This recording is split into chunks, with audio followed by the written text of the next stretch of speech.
Period సమయంలో pods వల్ల వచ్చే ర్యాషెస్‌తో ఇబ్బందులు పడుతున్నారా? మెన్స్ట్రుల్ కప్ వాడటం చాలా కష్టమా? ఏ సమయంలో మెన్స్ట్రుల్ కప్ వాడకూడదు అనేది ఈ వీడియోలో చూద్దాం. నమస్కారం, నేను doctor Shaivalini, gynaecologist and fertility specialist, Ambi hospital, Manikonda, Hyderabad.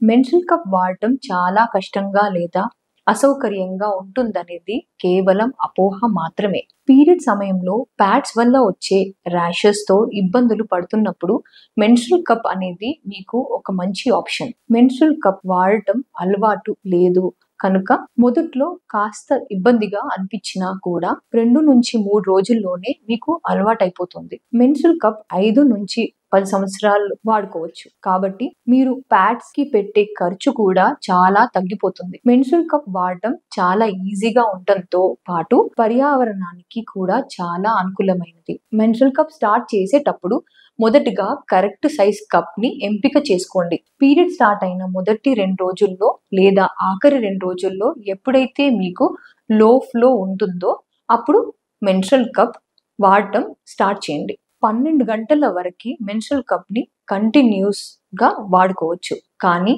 ప్రతి 5 నుంచి 6 గంటలకి ఒకసారి మెన్స్ట్రుల్ కప్ ని బయటికి తీసి క్లియర్ చేసుకోవటం మర్చిపోకండి.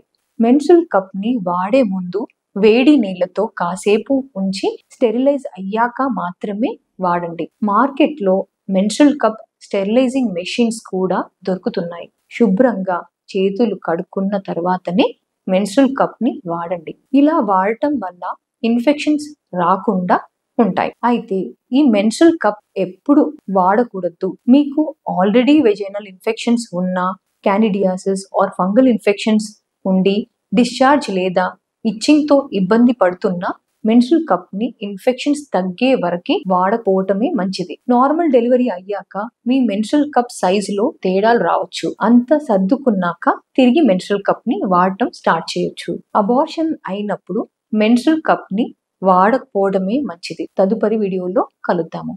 థ్యాంక్ యూ అండి.